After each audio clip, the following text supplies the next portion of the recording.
guys, it's Jessica from Peace Love Books, and same here with my September mid-month wrap-up. How we're already halfway through September, I have no idea, but it is starting to be my favorite time of year because it's fall. We're gonna get fall in October, we're gonna get Thanksgiving in November, and then it's gonna be Christmas, and then it's New Year's, and I'm just like, this is like the prime time that I love. I love fall and winter. They're my two favorite seasons. I thrive when it's cold. I hate the heat. I hate it when it's super hot, and so bring on like 50-degree weather. I love it. So I'm very excited. I've read 14 books so far in the beginning of the month, so I will go ahead and get to it. I'm currently in the middle of the Twisted and Taboo readathon, so I've been a reading machine this past weekend, but you'll have to wait for my reading vlog for those and then my wrap up at the end of the month to talk about the rest of those. But I have 14 books I've read, some really good books, so I'll go ahead and get to them. I've been slowly getting back into historical romances, so the first one I read was Waiting for Scott Like You by Eva Lee. This one I was really excited for because it's a age gap where the heroine's older and she, I believe, is a widow, and so she wants to go to this like special scandalous party to have some fun, and the hero is supposed to like protect her on the way there and like escort her there. And my problem with so many new historical romance releases is that I get so bored with them. I don't know what it is. Maybe it's because I normally listen to the audiobooks, but so many of the recent releases, and now this one came out I think last year, but a lot of them I listen to the audio and I'm bored out of my mind. Like, nothing is happening. I need to go back to like the old ones and like my favorite authors to get the angst I love, but this one was just okay. And then this party she was supposed to go to, I don't want to spoil anything, but I was like actually looking forward to the party part and we didn't get to see it, so I was a little disappointed in that. And I just like, it was fine. Like, I don't know, I just didn't feel connected to the characters at all. I know so many of my friends really love this one, but maybe it's just like the mood that I'm in with historical romances that I just need something really special. Like, and I feel that way with traditionally published romances too, because I have a couple on here as well that really missed the mark for me, and I'm just so bored by all the new releases lately that are traditional. Everything indie I'm reading is amazing, but this one I gave it 3 out of 5 stars. It was like, it was fine, it wasn't bad, but I just like didn't love it, and I was really sad. So especially because it was an older heroine, we have them traveling together, it just didn't do it for me. Okay, but then I read probably one of my favorite books of the year. Is it one? I don't know. Flawless by Elsie Silver. Holy crap, you guys. Like, no wonder this has been in the top on Amazon and like people are obsessing over it. I'm so happy about a physical copy because I know that my friend Cheyenne from That Tall Book Girl loved it, and then Tori from Novel Life read it, and I'm like, okay. I'm pretty sure Sam read it and really loved it too from Sam Reads a Little. So when all my friends read it and love it, I'm like, okay, I know I'm gonna love it, and I always put it off. But this one, our heroine works in PR for her dad's PR firm, and the hero is a famous bull rider, and he is like in his 30s, so his body is just like truly just beaten to a pulp, basically. Like, he is definitely not gonna last much longer because he's been doing it for over 10 years and it's very hard on your body. And he is heard talking bad about milk and not liking milk, which sounds ridiculous, but one of his biggest sponsors is a milk company, and so they drop him, and the heroine's dad's firm is like scrambling to fix his image so he can keep his sponsorships until his final competition, which is like the big competition, the big title that he wants to win again because he's won it already. And our heroine is basically his babysitter. She has to follow him around, live with him, travel with him, make sure he stays in line. They definitely butt heads in the beginning. Their banter is so good. It's not like an annoying banter. It's like a really fun banter where they like to push each other's buttons, but they do respect each other and they start to become friends. She gets along really well with his dad and his brother's friend. Like, everybody in here was so good. I loved all these characters. They were so fleshed out, especially the side characters. Like, there's a hockey player in here, even his brother. I'm like, when are we getting their books? Because I need them now. I know the brother is getting a book. He's a single dad, and it's going to be with her best friend, and I'm so excited for that book. But the banter in here was everything. They fell so hard for each other, and Rhett fell so hard for her, and he wasn't afraid to admit it, and I loved it. And I love just like a bull riding hero. I don't know why, but I love it. So this one, 5 out of 5 stars. Like, well, probably on my top of the year. I don't know yet if it will make that list, but it's super close to it. I will not forget this book. I did actually read 2 books in this month that might be on my top of the year, so it's been a pretty good first 2 weeks of this month. The next one though, okay, so I started the Wolf Hotel series with my friends. We're doing a read-along, and we are just like doing a bunch of read-alongs together for different series. And this one, I know McKay from Oh Hates McKay and Cheyenne from That Tall Book Girl absolutely love the series. So we're like, cool, let's all read it together. So we we have been reading them. I've read 3 so far. I read the other one yesterday, which was the 16th, so it's not on this list, but I'll talk about the first 2 in here. I'll just go ahead and talk about them back to back. So this first one I listened to on audio, and it was not my thing. So I gave it 3 stars. Our heroine is in college, and she's very sheltered, very religious, grew up in the church, and she doesn't believe in sex before marriage. She's dating her boyfriend, who is the pastor's son. They're planning on getting married and running her family's farm. So she's just like a farm girl, and she ends up getting a job in Alaska because her boyfriend cheats on her and sleeps with someone else. And she's like, I thought we weren't, like, didn't believe in that. Like, you just didn't want to sleep with me. Like, and now you're sleeping with, like, am I not good enough for you, kind of thing. And so she's like devastated, and her entire like life has changed because she had her future planned out. And so she decides to go to Alaska to work for Wolf Hotel, which is owned by Henry Wolf, I think. Is that his last name? I don't know. But she decides to go there for a job just to like do something different. And she ends up meeting Henry the first night, and it's their romance. And I had a really hard time caring about the heroine because she was so naive, and just, I don't love that like super innocent naive heroine, and so she bothered me a lot. And I wasn't super in love with Henry. I still 3 books in and not bought on him, but it wasn't a horrible book. It definitely got a little better. I don't know. Henry like refuses to talk to her too. So like book 1 I gave 3 stars, but book 2 I gave 4 stars because Henry was barely in the book. She was off exploring herself and her preferences and life as a single 20-year-old, and it was so good. These books are very, very spicy, like super. I quite enjoy that part of them. All the other parts of them I like don't care about, like plot-wise. I don't care. So Henry, he's not endgame for me. Connor and Ronan, can she just go off and be with Connor and Ronan? Because like they treat her better and I love them more. But she just like has relationships with different people. Some people see it as cheating because there's miscommunication between her and Henry because Henry won't talk to her because he's just being annoying. And so she decides to go live her life because he just, I don't want to spoil anything, he won't do things. Like, he will not communicate with her and tell her, so then she just runs off and gets mad. And so they definitely play a lot of games with each other. It's not as bad as a Crossfire series, like that was bad. But I ended up really liking this one. I gave it 4 stars. So I'm intrigued enough to read book 4. Book 3 was a little bit of a rough ride for me. I almost DNF'd it, but I will talk about that in my next wrap up. This series has just been interesting. So book 1, 3 stars, book 2, 4 stars. And we'll see how book 4 goes. We'll see. Okay, so the next book is one of my favorite books too, and that is Reckless Refuge by Catherine Cowles. You guys know I love Catherine Cowles. I actually finished her series backlist this month. I have only not read a couple novellas and her first book she ever wrote. So this one, our heroine's running away from her psychotic brother. He murdered her parents, tried murdering her. He's in a facility, but he's very, very good at like playing people and acting like normal. And so she knows he's gonna get out. So she hides out at this island off the coast of like Washington or something, and she is the caretaker there. She changes her name and she doesn't go into town that often. She doesn't have connections with people. She just takes care of this island that it's like this family's vacation island. And so she has content with her life. She's just like hiding out there. And the family decides to sell off the island to the hero, who is an artist. And now he's really damaged too because his art in New York had been used by a serial killer who was using his art for inspiration for his kills. And so they caught that serial killer. The hero is just like horrified that that could happen. He's losing faith in his art, so he moves to the island to build a giant studio, and he's keeping the heroine on as a caretaker. So at first, it's just like they're platonic towards each other, they're hanging out, but then they start opening up to each other, relearning to love their art. She, I believe, plays a violin. I think she plays an instrument, and he is an artist, and so they start playing / making art and learning to love that again and really connecting with one another. There's a lot of people on his island right now, though, because he is building up a studio, so he has workers in and out, and then a dead body shows up in the mainland, and things get a little crazy, and it is so good. Like, that is the romantic suspense I love, and these characters are both so damaged, but loved each other, and the whole setting on this, like, secluded island.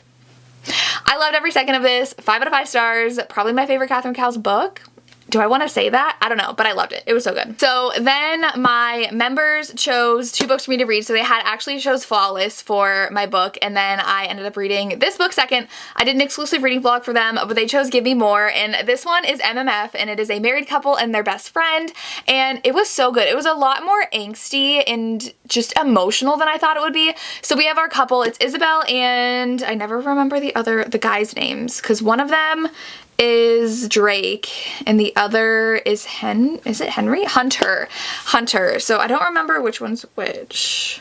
I don't remember which one's which. So I'm pretty sure Hunter is the one married to Isabel. They've been married for almost 10 years. They love each other. Drake is their best friend, and Drake is bisexual. He hooks up with a lot of people. Like, that's the kind of person he is. He takes people home. He doesn't do long-term relationships, but he's super close with them, and they end up going on a road trip together. Hunter realizes he might have a new preference of watching his wife with his best friend. So he tells them, and they are horrified. Isabel is like, "Are you kidding me? I would never cheat on you." And Drake is like, "I would never touch Isabel that way. I would never betray you." And he's like, "But I want you to." And so they're kind of exploring this relationship with the three of them. And Hunter had a very homophobic father that really scarred him. And so he is very, very reluctant to explore his sexuality because he starts kind of feeling things for Drake too. And it just explores all of that. And that's a lot more serious than I thought it was going to this book. They end up going on a road trip to explore other clubs that are kind of like the Salacious Players Club that they have, and it was really good. I gave it 4.5 out of 5 stars. I do think Isabel's character could have used a little bit more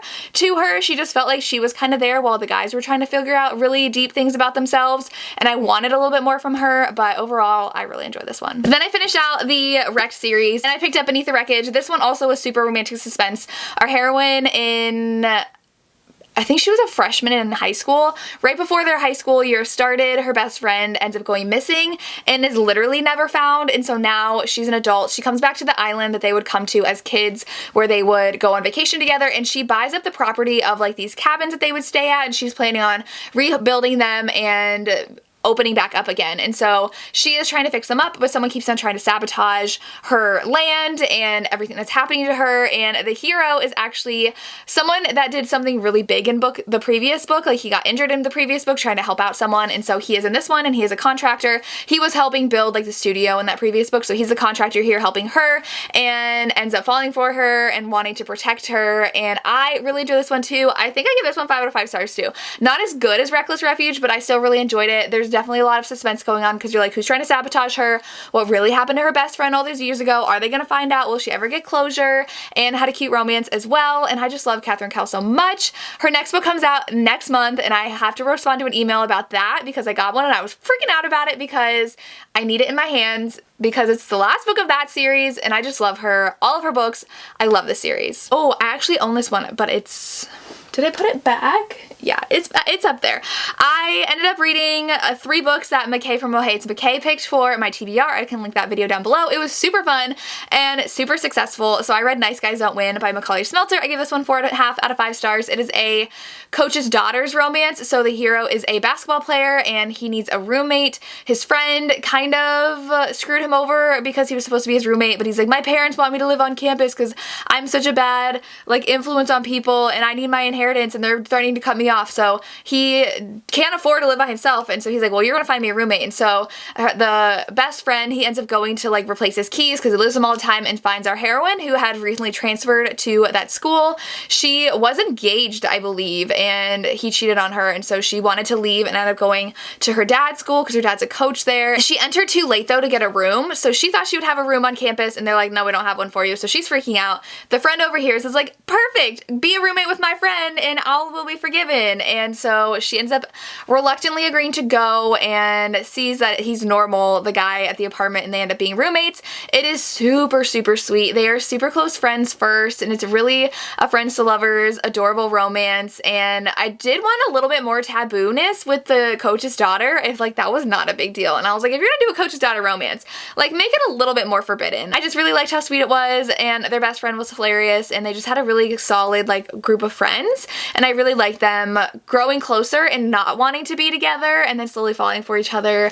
And she really didn't want to fall for a basketball player because her parents were divorced and her dad was a super popular basketball player, and she kind of resented that. And so I really liked the emotions in here. Just wanted a little bit more of the forbidden, but 4.5 stars. Then I picked up the audiobook of Morning Glory Milking Farm, which I cannot find the new cover. I don't know if the new cover is only on audio. I can still only find this atrocious cover, but this was surprisingly a super sweet romance. So this is a monster romance. Our heroine, she graduated from college and she's having a really hard time finding a job while paying off her student loans. And so she sees this advertisement for people who are milking minotaurs for their sperm to use in a certain medication.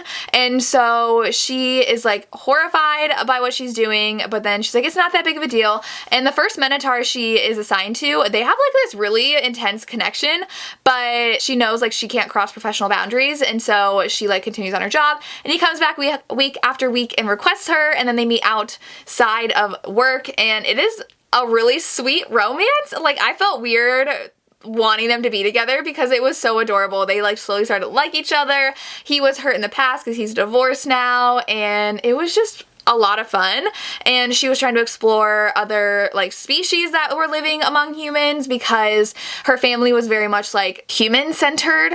I don't even know how I want to say that. Like they only like surrounded themselves with humans, and she's exploring like other cities that are much more inclusive. And I thought it was fun. I gave it 4 out of 5 stars, and I'm glad I read it. Then I ended up driving to Cincinnati to meet up with Sam from Sam Reads Little, so I did listen to a few audiobooks. So the first one that I ended up finishing that entire day was Nobody's Princess by Erica Ridley. I ended up giving this one 3.5/4 stars, but more so for the plot and not the romance. The romance was just okay. So this one, our main characters are very interesting though. So the heroine really wants to be a guard for her royal family. It's something that's been passed down in her family, but she is a woman and no one will take her seriously. And so she's in England for a specific reason. And then the hero, he is someone who is, I forget like what he was trying to do, but he found this code in this newspaper. And so he goes to this place because he thinks he has to save a princess. And so he ends up meeting the heroine, and he ends up helping save her from her brothers because she doesn't want them to know that she's there or what she's doing. And the story goes on from there.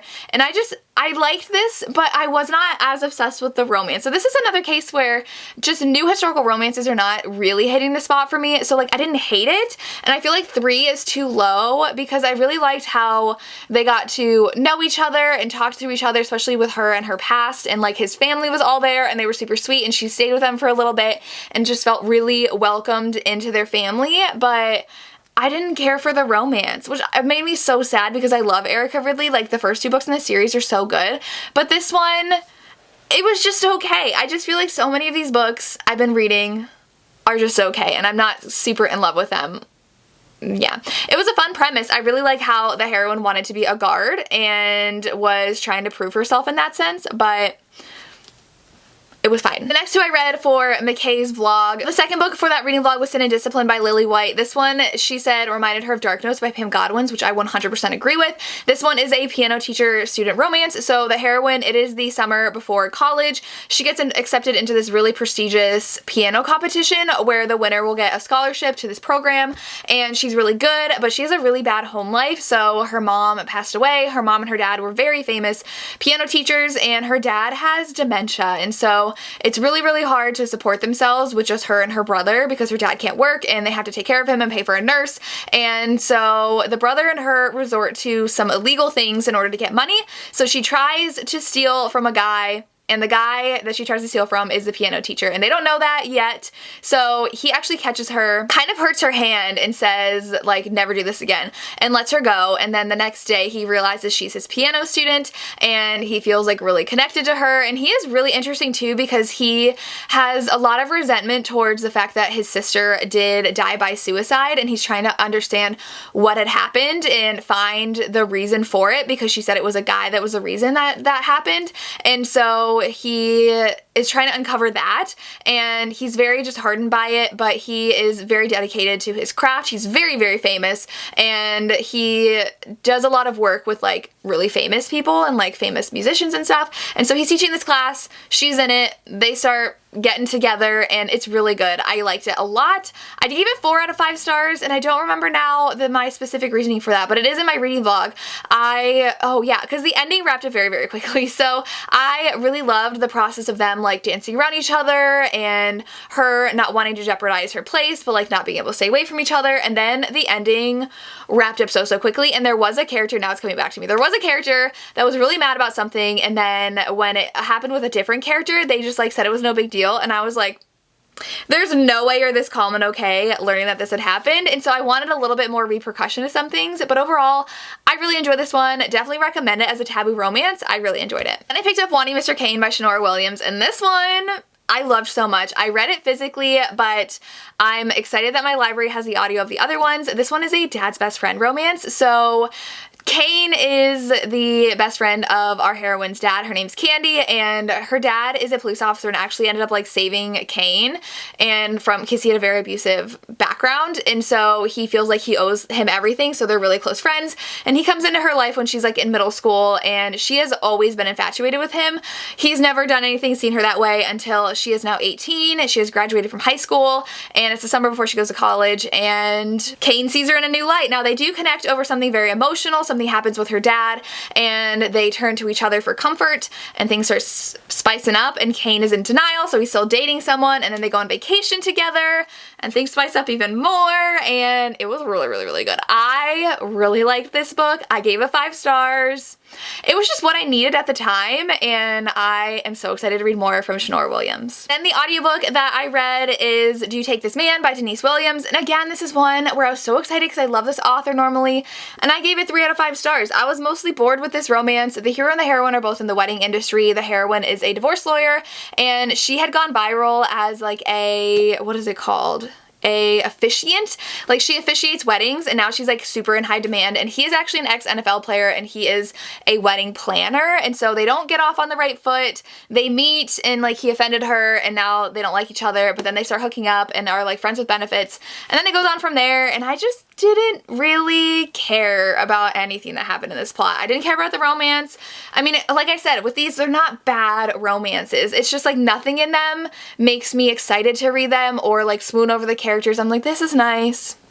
Now they're in a fight. Now they're getting back together. Like, it's just very formulaic and nothing special. So I love Denise Williams normally, but this one I gave 3 out of 5 stars. The next one, I don't know if I should try anything else by this author, let me know, but I read This Is Crazy by Natasha Madison and gave it 2 stars. I'm someone who needs conflict and angst in their romance. I cannot read about a couple happy and in love for the entire book. This, they were happy and in love for the entire book. The heroine's boyfriend cheats on her, and she's really angry, so she tweets at his favorite hockey player saying like, hey, wanna go on a date with me? And he's like, sure.